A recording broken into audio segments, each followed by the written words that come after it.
ಜಮಖಂಡಿ ತಾಲೂಕಿನ ಸಾವಳಗಿ ಪೊಲೀಸ್ ಠಾಣಾ ವ್ಯಾಪ್ತಿಯಲ್ಲಿ ಮತ್ತೊಮ್ಮೆ ರಕ್ತಸಿಕ್ತ ಘಟನೆ ಬೆಳಕಿಗೆ ಬಂದಿದ್ದು, ಸರಣಿ ಕೊಲೆಗಳ ಆತಂಕದ ನಡುವೆ ಮತ್ತೊಂದು ಭೀಕರ ಹತ್ಯೆ ಸಾರ್ವಜನಿಕರಲ್ಲಿ ಬೆಚ್ಚಿ ಬೀಳಿಸುವಂತೆ ಮಾಡಿದೆ.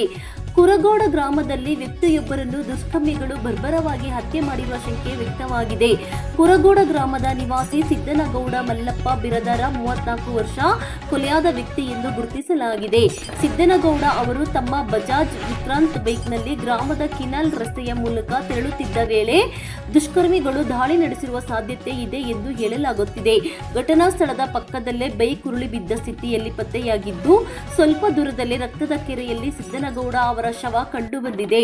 ಸ್ಥಳದ ದೃಶ್ಯ ಕಂಡ ಗ್ರಾಮಸ್ಥರು ಬೆಚ್ಚಿ ಬಿದ್ದಿದ್ದು, ಪ್ರದೇಶದಲ್ಲಿ ಆತಂಕದ ವಾತಾವರಣ ನಿರ್ಮಾಣವಾಗಿದೆ. ಸುದ್ದಿ ತಿಳಿಯುತ್ತಿದ್ದಂತೆಯೇ ಬಾಗಲಕೋಟೆ ಜಿಲ್ಲಾ ಪೊಲೀಸ್ ವರಿಷ್ಠಾಧಿಕಾರಿ ಸಿದ್ಧಾರ್ಥ ಗೋಯಲ್, ಡಿವೈಎಸ್ಪಿ ಸಯ್ಯದ್ ರೋಷನ್, ಜಮೀರಾ, ಸಿಪಿಐ ಮಲ್ಲಪ್ಪ ಮಡ್ಡಿ ಹಾಗೂ ಸಾವಳಗಿ ಪಿಎಸ್ಐ ಅಪ್ಪಣ್ಣ ಐಗಳಿ ಘಟನಾ ಸ್ಥಳಕ್ಕೆ ಭೇಟಿ ನೀಡಿ ಪರಿಶೀಲನೆ ನಡೆಸಿದರು.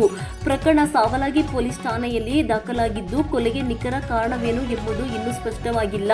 ದುಷ್ಕರ್ಮಿಗಳ ಪತ್ತೆಗೆ ಪೊಲೀಸರು ತನಿಖೆ ಆರಂಭಿಸಿದ್ದು, ಹೆಚ್ಚಿನ ಮಾಹಿತಿ ತನಿಖೆಯ ಬಳಿಕವೇ ಹೊರಬರಬೇಕಾಗಿದೆ.